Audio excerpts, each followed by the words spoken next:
Sou da igreja com a paz do Senhor. Amém. Estamos aqui reunidos na Carolina do Sul, na cidade de Greenville. Quem diria, né? E estamos aqui para estudar a nossa lição, o nosso ponto de pregação, que ontem foi inaugurado. Então, é uma alegria poder estarmos aqui para estudar a palavra de Deus. E vamos fazê-lo de modo que sempre fazemos, né, na nossa igreja local, ali em Filadélfia. E aqui estamos nos sentindo realmente na casa de Deus, no templo. Né? E a lição de hoje é uma lição muito importante, porque fala sobre a vitória de Israel contra os midianitas.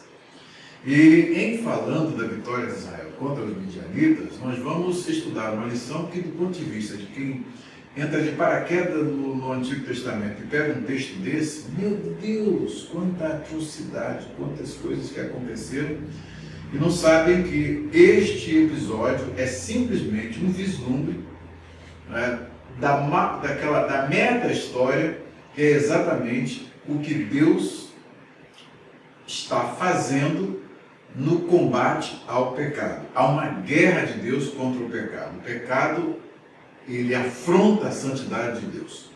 E o que nós vemos de ações feitas por Deus na questão da guerra, que é chamada Guerra Santa, é exatamente a vindicação da santidade de Deus. O que é a Guerra Santa?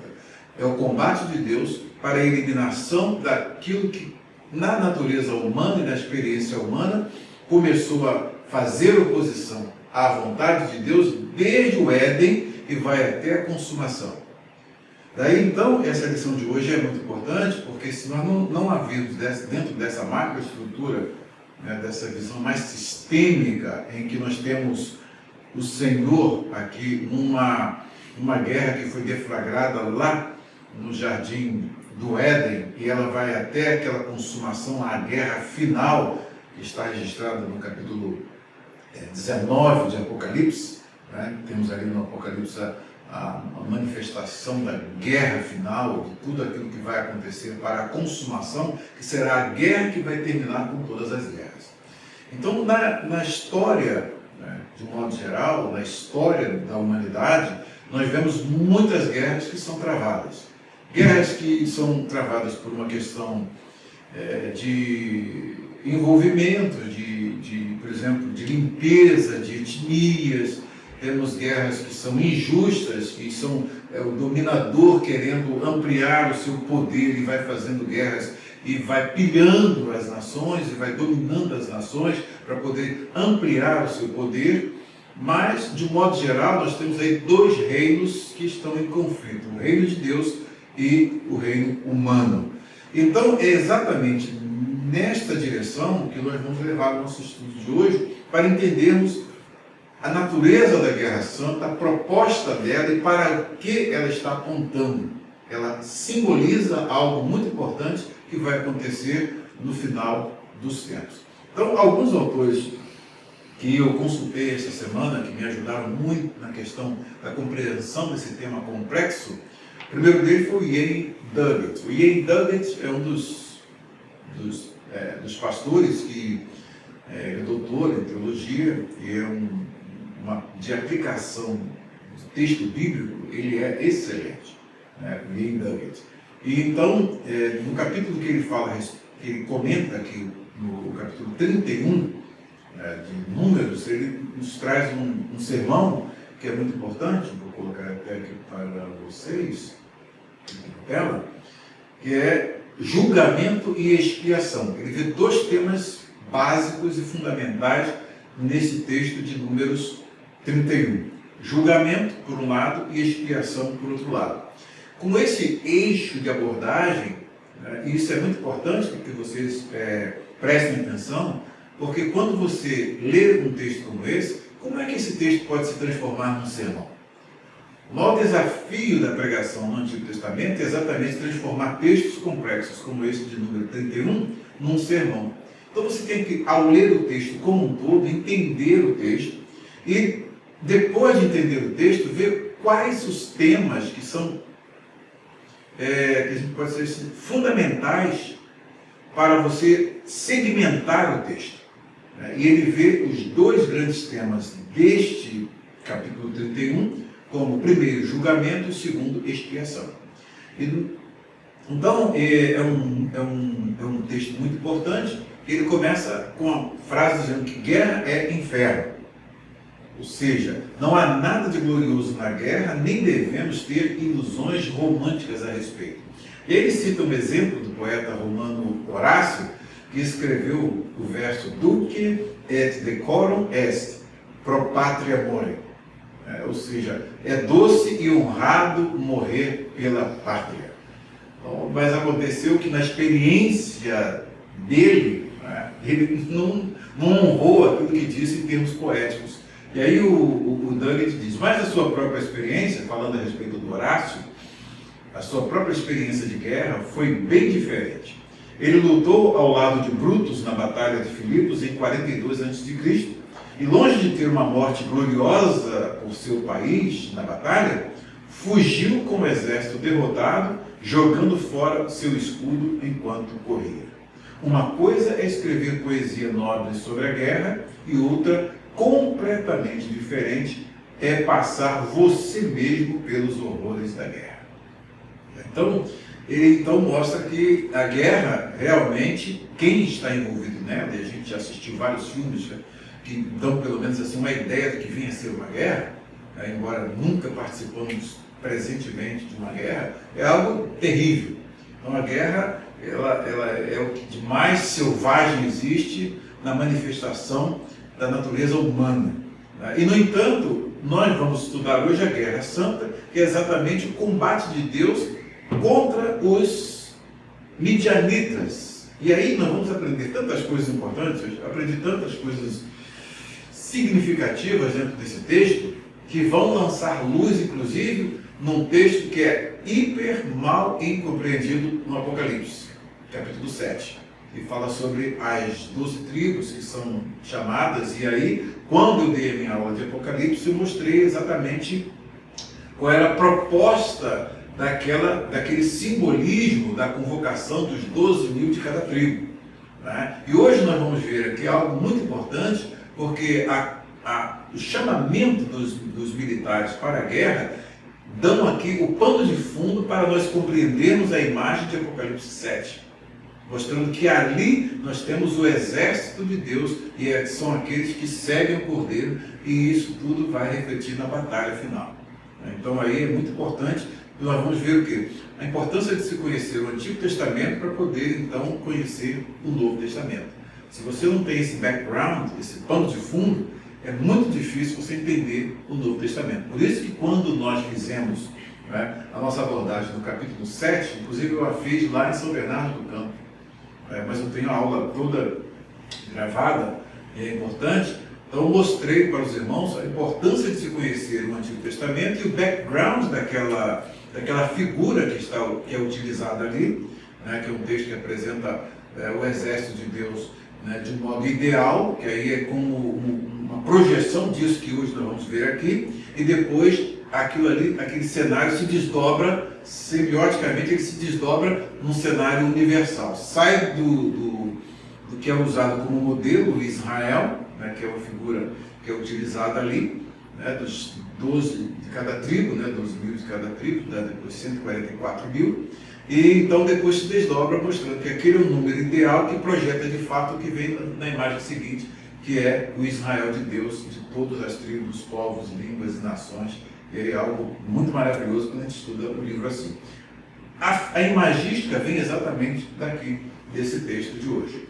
Então nós vamos abordar o texto e vamos aproveitar muitas partes que eu marquei aqui nesses textos, tanto do Ian Duggett, peguei o Ian Duggett como sendo um dos principais aqui na abordagem. Eu sempre gosto de fazer a leitura homilética do texto, porque o Ian Duggett ele faz a exposição do texto, ele mostra do ponto de vista exegético, sem ir a detalhes muito mais profundos. Ele dá assim, um panorama geral, porque o texto, a proposta aqui é de apresentar um sermão para a congregação. Como é que a congregação vai entender um texto desse? Então as questões que ele levanta aqui são muito importantes para nós entendermos o que é a guerra santa.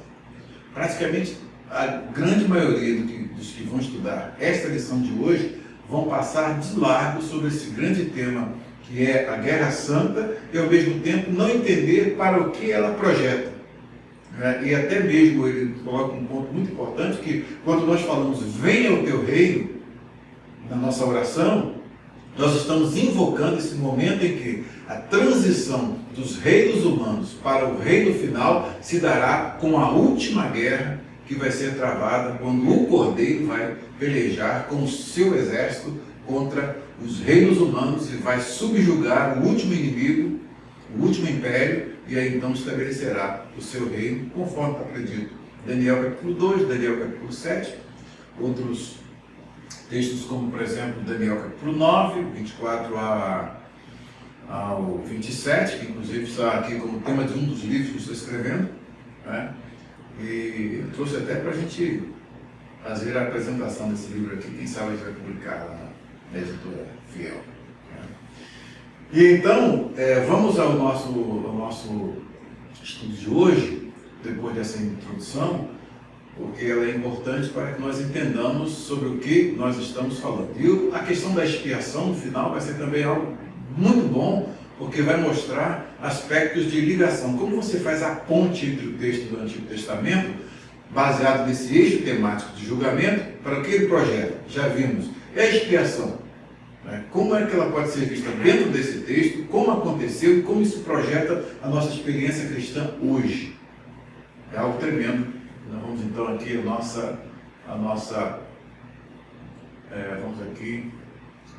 nossa primeira pergunta. Então, a lição de hoje é a lição de número 10, 5 de setembro de 2021. Nós temos a vitória de Deus, né? A vitória de Deus, que eu falo, a vitória de Israel contra os midianitas. Né? Nós temos aqui a história, e a meta-história é a vitória de Deus, porque essa guerra é uma batalha que Deus mesmo travou, e Israel praticamente foi um instrumento para Deus mostrar para eles muitas coisas que a primeira geração, que é a geração anterior, quando a gente viu no capítulo 13 e 14, que temeu lutar, né, como eles perderam a oportunidade que esta geração está tendo de ver Deus pelejar pelos exércitos de Israel. É algo tremendo que aconteceu, e nós vamos ver todos esses detalhes aqui no nosso estudo de hoje. Então, os midianitas, mas quando a gente vê aqui a vitória de Israel contra os midianitas, tem um vencedor e um derrotado. Aí a gente vai fazer a pergunta, por que os midianitas perderam a guerra? E por que Deus mandou essa guerra ser estabelecida contra os midianitas? Vocês lembram por quê? Nós vamos então à primeira pergunta, porque aí eu já vou colocar aqui um pano de fundo muito importante lá do capítulo 25. O que começa no capítulo 25 termina no capítulo 31.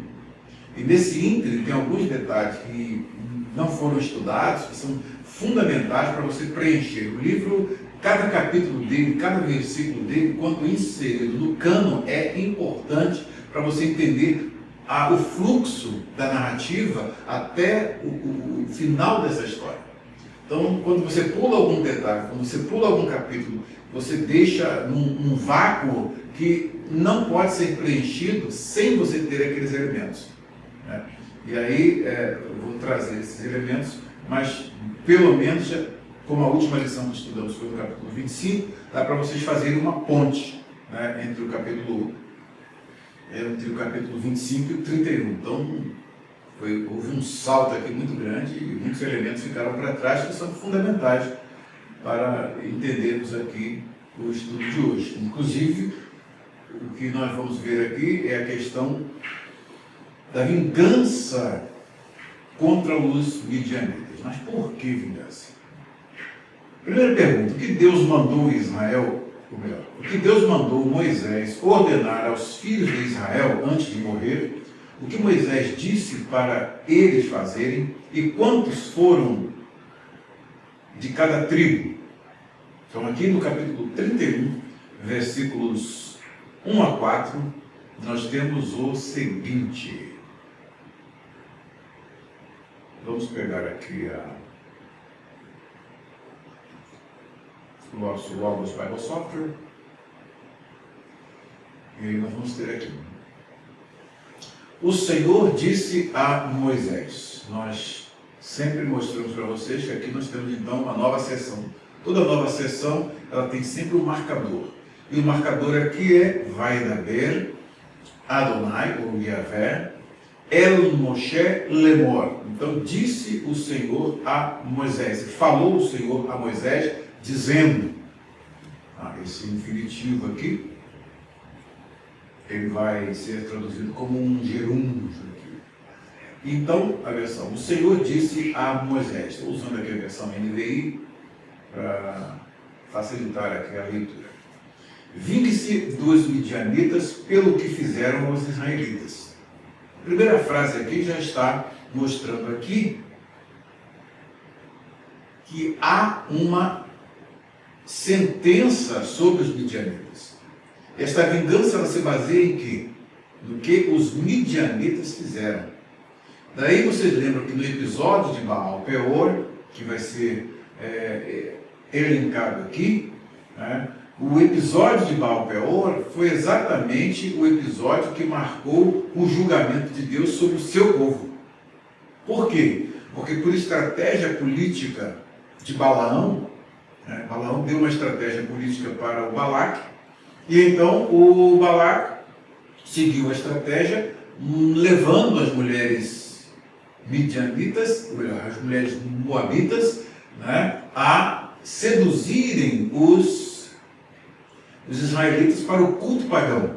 Então nós vimos na aula passada como eles foram seduzidos para o culto pagão, e eles, por conta disso, irromperam uma praga muito grande no meio do povo, de modo que matou 24 mil israelitas. Mostrando o quê? Deus não tem uma guerra contra a humanidade assim, de um modo seletivo, em que ele só pune os que não são da aliança e deixa, de qualquer maneira, os que são da aliança. Isso mostra o aspecto da justiça das ações de Deus. Ora, se Deus só fizesse isso com os midianitas e com os moabitas, o que acontece? Nós poderíamos dizer assim, então, tem um problema aí, há uma injustiça. Por que Deus não pune o seu povo e só pune os que não fazem parte do povo da aliança?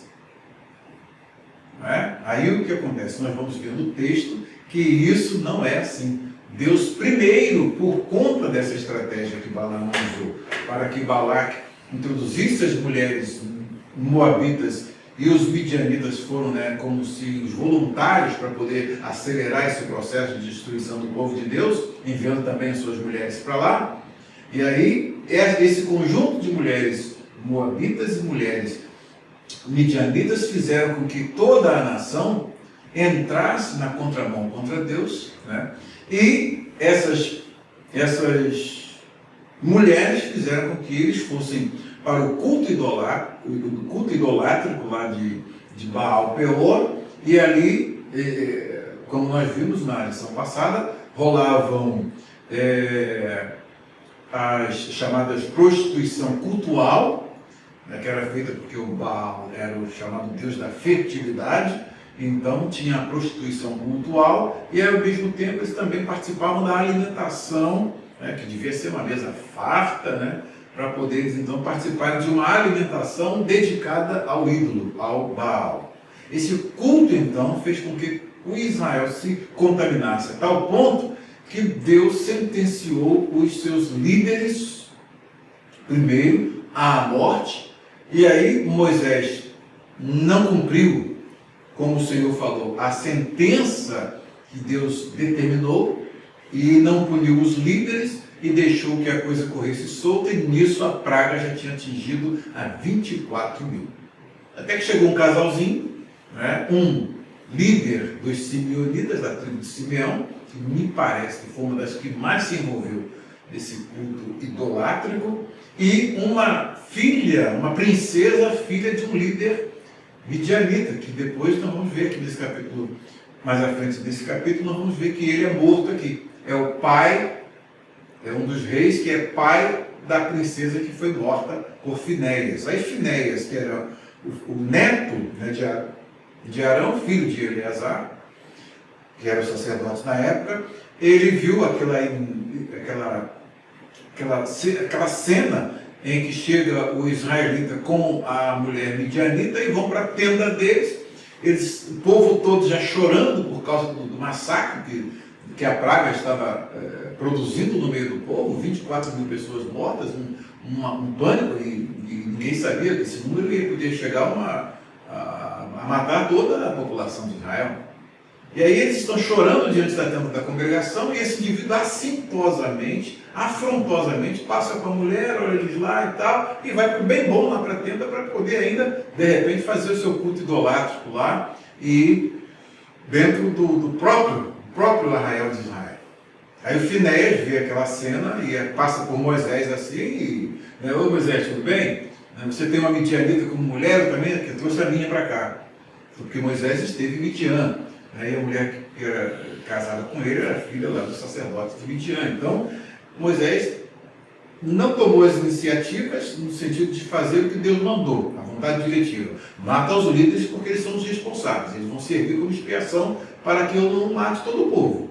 Mas Moisés não fez isso, deixou a coisa correr, e 24 mil morreram, até que quando chegou esse episódio, foi o estopim para que o Finéias visse aquilo, o neto do sacerdote visse aquilo, foi lá, pegou uma lança, seguiu o casal, quando eles estão lá no bem bom, e matou os dois.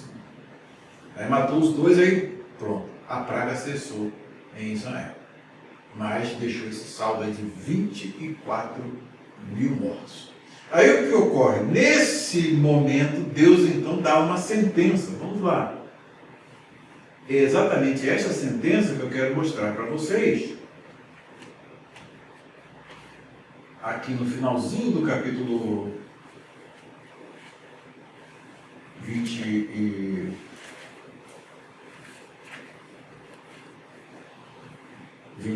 o Senhor disse assim, ó, aconteceu isso aqui, né? O nome do israelita que foi morto com a midianita era Zinri, filho de Salu, líder de uma família simeonita. E o nome da mulher midianita que morreu era Cosbi, filha de Zur, chefe de um clã midianita. Então tinha lá praticamente, os midianitas eram divididos em 5 clãs. Tinha os chefes, os reis dos midianitas, que eram 5, e esse então era o pai dessa menina aqui, dessa Cosbi. Aí o Senhor disse a Moisés: tratem os midianitas como inimigos e matem-nos, porque trataram vocês como inimigos quando os os enganaram no caso do Peor e de Cosbi, filha de um líder midianita, mulher do povo deles, que foi morta pela praga que enviei por causa de Peor.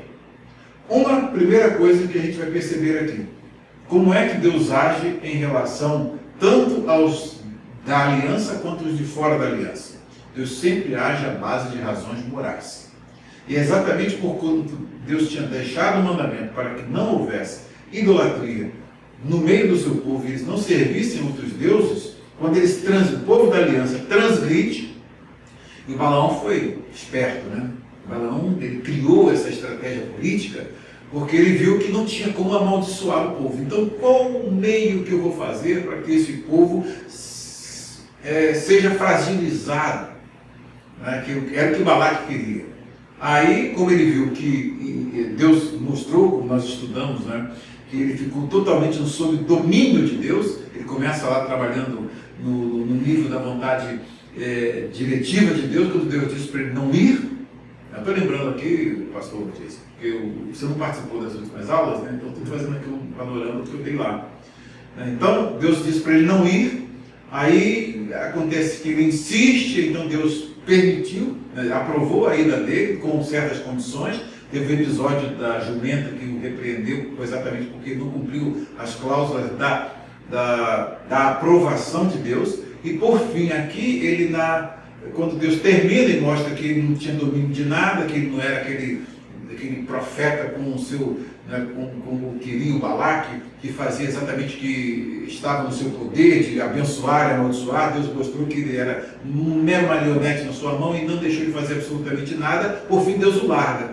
Quando Deus o larga na vontade permissiva, aí o que acontece? Ele vai, agora vamos conversar aqui que eu tenho uma estratégia que vai funcionar. E aí ele vai, diz para o Balaque: olha, você leva as mulheres, pega as mulheres mais bonitas que você tem aí e manda essas mulheres seduzir os israelitas. Eles vêm para cá. E elas vão então levá-los para a prostituição cultural. Isso vai ser algo extraordinário. E eles não estão acostumados com isso, não tem isso lá. O culto deles é aquela coisa monótona, né? Aquela coisa fixa, só os levitas participam de fora, depois tem os sacerdotes que participam. Então aqui não, aqui o negócio é mais inclusivo. Eles vão gostar. E os israelitas embarcaram na canoa furada de Jacobás e entraram lá de sola. E aí Deus então deu uma sentença. E Moisés não cumpriu a sentença. Aí quando foi esse episódio desta mulher, do Zimri e da Cosbe, aí o filho de Eleazar, que é o Finéias, ele vai e executa aquilo que Deus mandou na vontade diretiva, e aí Deus cessa a praga, inclusive fazendo um pacto com ele de perpetuação do sacerdócio da sua família para sempre. Porque ele cumpriu aquilo que nem Moisés, nem o sacerdote tiveram a coragem para cumprir. Tentaram fazer um jeitinho e tal, e o troço foi ficando feio, estão chorando lá, vendo a praga matar, e não conseguem fazer aquilo que Deus manda. Finéias, pronto, foi lá, resolveu o problema, aí Deus parou a praga, fez menção honrosa do Finéias, e vocês vão ver que ele agora vai exercer um papel importante no capítulo 31, porque ele vai à frente com os soldados para poder acontecer essa guerra santa, que é a guerra de Deus. O que acontece aqui? É quando Deus aqui dá uma sentença aos midianitas.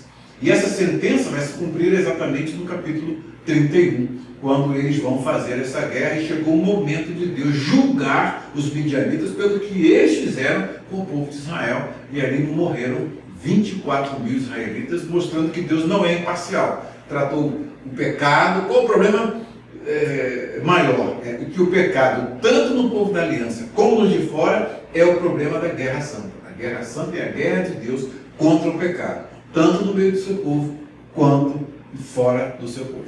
Vendo assim nessa macroestrutura, o que acontece? Nós percebemos que o povo de Deus, a gente vai estudar isso mais à frente no Deuteronômio, é um povo que está orientado e sabe muito bem o que fazer. E também sabe o que não fazer. Eles têm essa luz.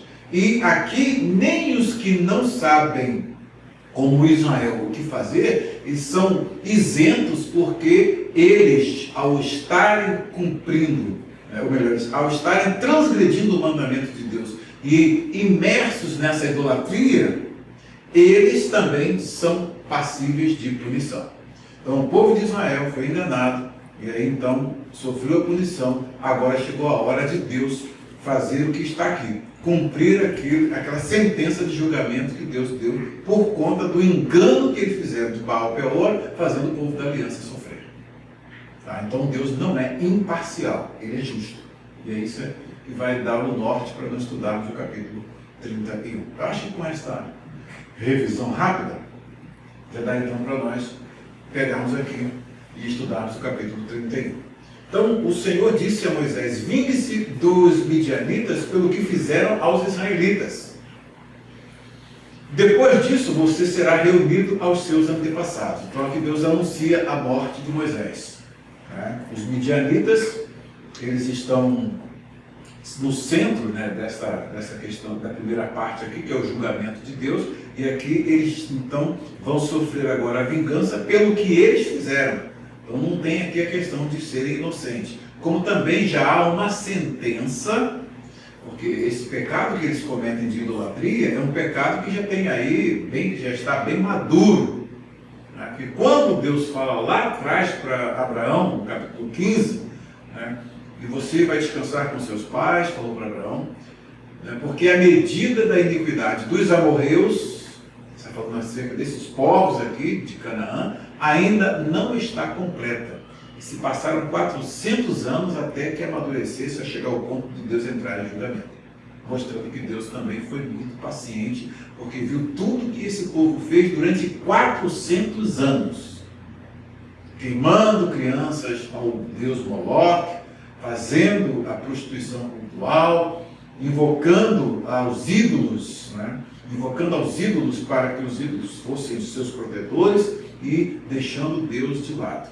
E o apóstolo Paulo diz que ninguém tem uma excusa, ninguém tem uma desculpa, porque o que se pode conhecer de Deus é só observar a natureza, que está tudo aí muito claro. Isso é importante para nós hoje, porque nem os ateus, o indivíduo que é ateu simplesmente é um rebelde. Às vezes os ateus têm mais preocupação com Deus, porque eles sabem que eles são uns rebeldes, eles simplesmente se rebelam contra aquilo que é óbvio, que é lógico, que é claro, né? Como diz o Dr. Axel, Douglas Axel, né? É inegável. A natureza tem um desígnio. Ver homem e mulher, deixa o jeito de falar. Ele é homem, é um ateu, mas ele tem uma esposa, é casado, gera filhos. Aqui deve um processo, um mecanismo, como é que a criança gera dentro do ventre de uma mulher, como é que é tudo direitinho, tudo patrocinado, e vai sair exatamente o outro ser humano. Poxa, que não vê um troço tão óbvio. Nos animais é a mesmíssima coisa, nos vegetais a gente percebe, tudo há uma sequência, semente, tudo que está aqui na Bíblia. Gênesis 1, né? Não tem nada diferente. Então o indivíduo é um rebelde porque sabe que se ele assumir, né, Deus como sendo, né, a essência que precede a existência, ele tem que dar satisfação a Deus. É exatamente o que o rebelde não quer, obedecer a Dedeus, porque se ele sabe que Deus, se ele admite que Deus existe, então ele tem um compromisso com Deus, ele sabe que ele tem que obedecer às ordens que Deus estabeleceu, e principalmente na sua palavra. Então é um negócio assim que não tem desculpas, e aqui também eles não tinham desculpas, porque eles são os primeiros dentro dessa sequência a serem punidos, porque ainda vem a punição dos que estão dentro da chamada da Terra Santa, né? Do lugar que Deus deu como herança a Abraão. Então eles vão chegar lá, né? Mas ainda eles estão ali, o que hoje a gente chama de Transjordânia, né? E tem o território de Israel, tem o Jordão, então eles estão do lado de cá do Jordão, né? Quando eles entram na terra depois do Jordão, aí então eles estão dentro da terra prometida. Então aqui é o povo que está na Transjordânia, que está fora do lado de fora do Jordão, quem olha de dentro da terra de Israel para fora.